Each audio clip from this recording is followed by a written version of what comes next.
이 탐심이라는 것은 어떤 분이 이렇게 얘기했어요. Greed is never ending hunger. 탐심이라는 것은, 욕심이라는 것은 만족되지 않는 배고픔이다. More you acquire, more you desire. 많이 소유하면 소유할수록 더 많이 소원하고 더 많이 원하게 된다. 이렇게 말하고 있습니다. 돈에 대해서 우리가 올바른 자세를 가질 필요가 있습니다.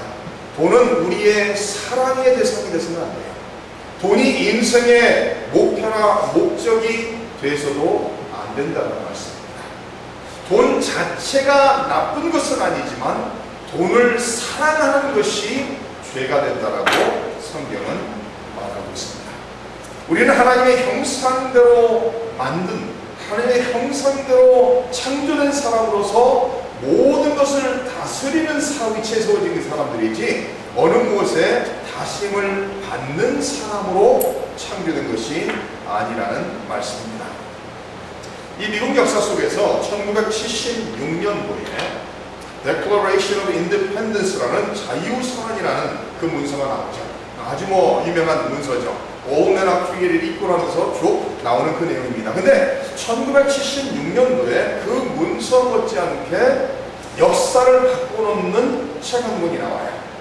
근데 그 책의 제목이 무엇인가 하면 Wealth of Nations라는 책이에요. 애덤 스미스라는 사람이 이 책을 1976년도에 펴냈는데, 이 애덤 스미스라는 사람은 어떤 사람인가 하면 경제학의 아버지로 불리는 사람입니다.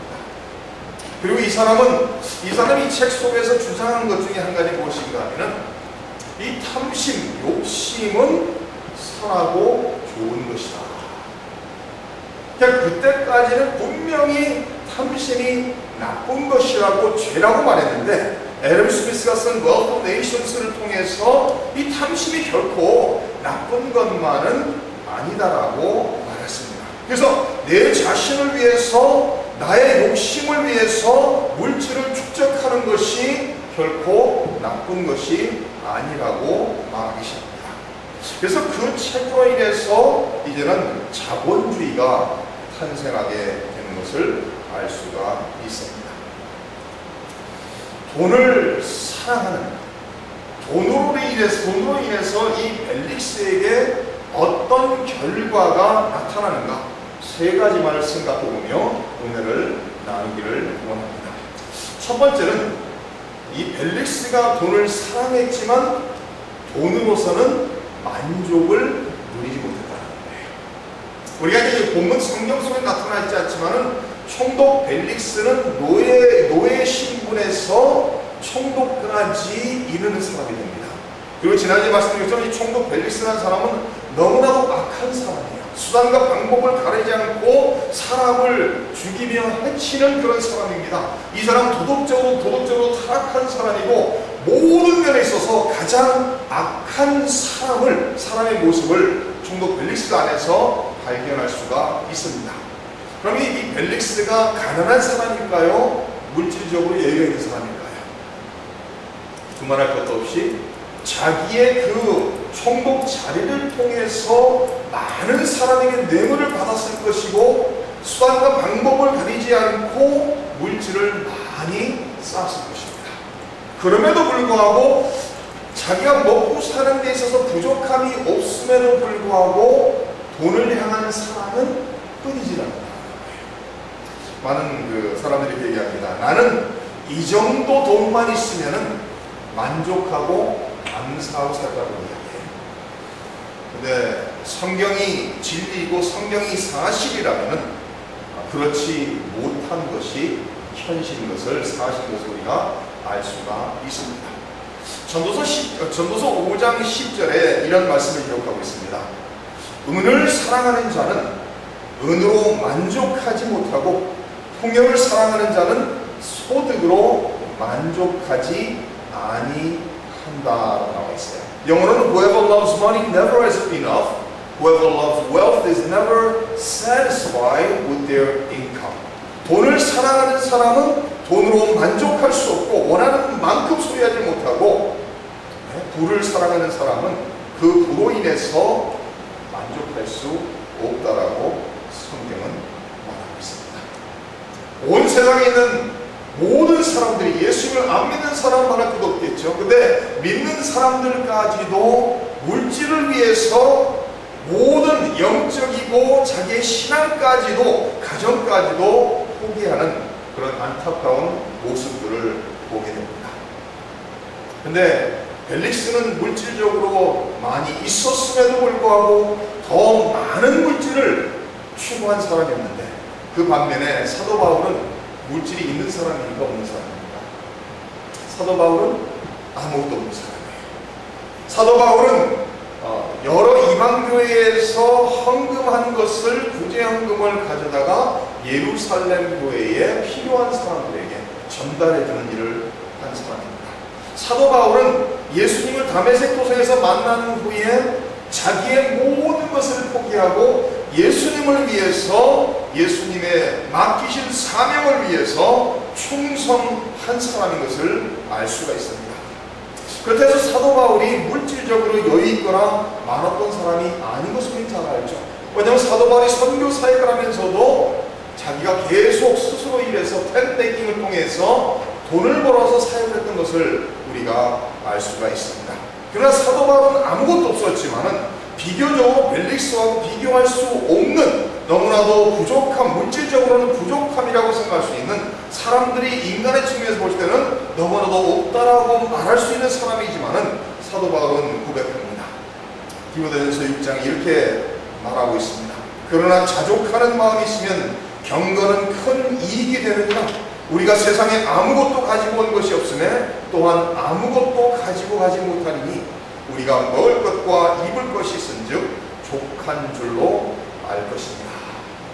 오늘 이 시대 21세기를 살아가는 기독교인 중에서 먹을 것과 입을 것이 있은즉 족한 줄로 여기는 사람이 얼마나 될까 한번 생각을 해보시기 바랍니다. 사도 바울은 빌립보서에 편지를 쓰면서 또 이렇게 말합니다. 빌립보서를 쓰면서 감옥에 앉아서 이런 말을 하고 있습니다.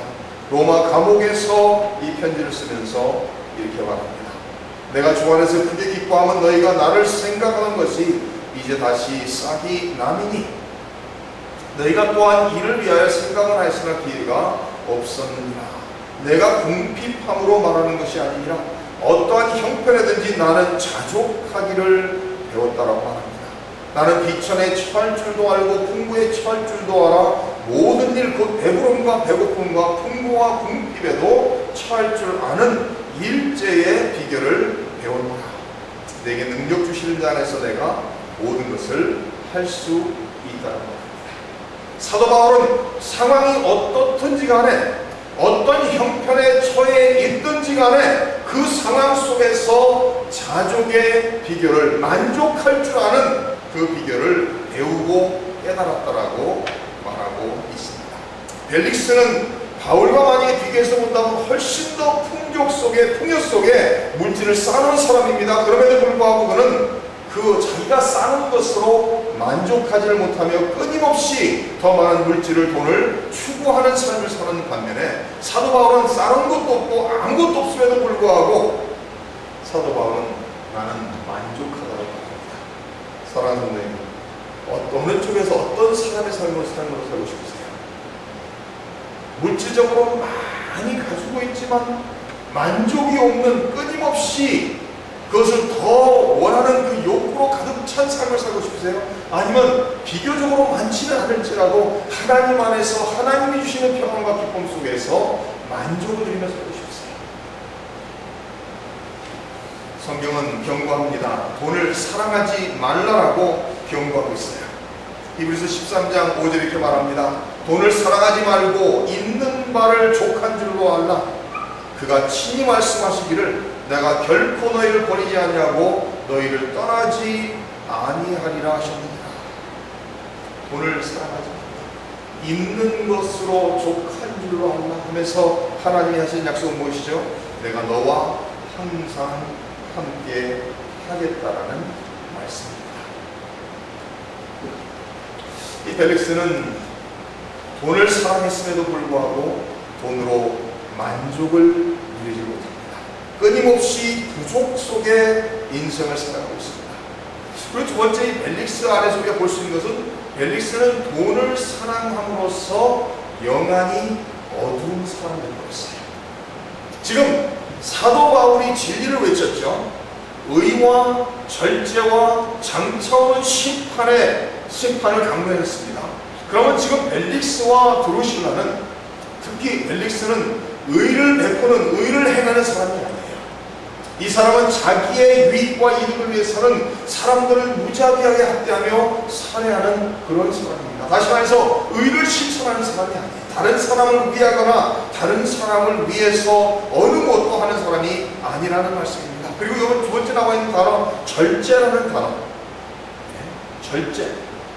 이 단어는 자신의 욕구들을 절제할 때 사용되는 단어죠. 근데 이 단어를 특히 어디서 많이 사용하는가 하면 특히 성적인 욕구를 절제하는 데 있어서 이 단어가 사용되고 있다라는 말씀입니다. 근데 이 벨릭스와 드루실라는 다른 사람들에게 올바로 하는 것을 하지 않는 사람이죠. 그리고 성적으로도 도덕적으로 완전히 타락한 사람이죠. 그리고 장차올 심판에서 이야기를 하니까 두려울 수밖에 없는 거예요. 왜? 자기 자신을 돌아보니까 지금 바울이 말하고 있는, 바울이 선포하고 있는 이 복음의 메시지는 너무나도 두려운 거예요. 자기가 죽고 난 다음에는 분명히 하나님 앞에서 심판대 앞에 설 것이라는 이런 말을 들을 때 두려움으로 떨기 시작합니다. 그러면 사람이 무슨 얘기를 들었을 때 찔리고 두려움이 있다는 것은 뭔가 그 상황 속에서 지금 뭔가 찔림을 받았다는 얘기인데, 그러면 여기에서 이 벨릭스가 찔림을 받았을 때 진짜 축복을 받기 위해서 반응해야 되는 것은 자기의 죄들을 내어놓고 회개하는 것이죠. 회개하고 예수님을 믿고 하나님 앞에서 바로 서는 것입니다. 그런데 두려움으로 떨면서 말하는 것은 무엇이죠? 지금 중단하라는 거예요. 그만하라는 거예요. 내가 두려우니까 중단하라. 그리고 지금은 나가는 거예요. 지금 당장 나가라는 거예요. 그래서 내가 틈이 있을 때 다시 너를 부르겠다라고 말하고 있습니다. 그리고 2년이라는 세월을 계속해서 반복해서 바울을 불러서 여러 말을 듣습니다. 그런데도 끊임없이 듣기는 듣는데 하나도 깨닫는 것이 없고 하나도 마음으로 그것을 받아들이는 것은 아무것도 없는 것을 우리가 알게 됩니다. 물질을 사랑하고 세상에 있는 것들을 사랑하다 보니까 이 벨릭스는 영안이 완전히 어두워져서 하인 맞은 사람처럼, 하인 맞은 영처럼 전혀 무뎌지고 반응을 할 수가 없는 그런 사람이 됐다라는 말씀입니다. 마태복음 19장에 보면은 부자 청년에 대한 내용이 나와요. 돈이 많은 부자 청년이 예수님을 찾아옵니다. 찾아와서 이런 질문을 합니다. 선생님이요, 내가 무슨 선한 일을 하여야 영생을 얻을 수 있습니까? 예수님께서 말씀하시기를 이렇게 말씀하십니다. 내가 생명에 들어가려면 계명들을 지키라. 이르되 어느 계명이 오니까? 예수께서 이르시되 살인하지 말라, 간음하지 말라, 도둑질하지 말라, 거짓 증언하지 말라, 내 부모를 공경하라, 내 이웃을 내 자신과 같이 사랑하라 하신 것이니라. 그 청년이 이르되 이 모든 것을 내가 지키었사온데 아직도 무엇이 부족하니까? 예수께서 이르시되 내가 온전하고자 할진대 가서 내 소유를 팔아 가난한 자들에게 주라. 그리하면 하늘에서 보아가 내게 있으리라. 그리고 와서 나를 따르라 하시니 그 청년이 재물이 많음으로 이 말씀을 듣고 근심하며 떠나갔다라고 성경은 기록하고 있습니다. 자기 나름대로는 율법을 다 지켰다라고 생각하고 자신 있게 예수님께 대답을 했는데, 예수님께서는 모든 물질을 팔아 모든 물질을 가난한 사람에게 주고 나를 따라고 말했을 때, 이 청년이 물질이 너무나도 많기에 그 물질을 사랑하기에 예수님을 따라갈 수 없는, 그것을 다 나눠주고 예수님을 따라갈 수 없기에 근심하며 돌아갔다.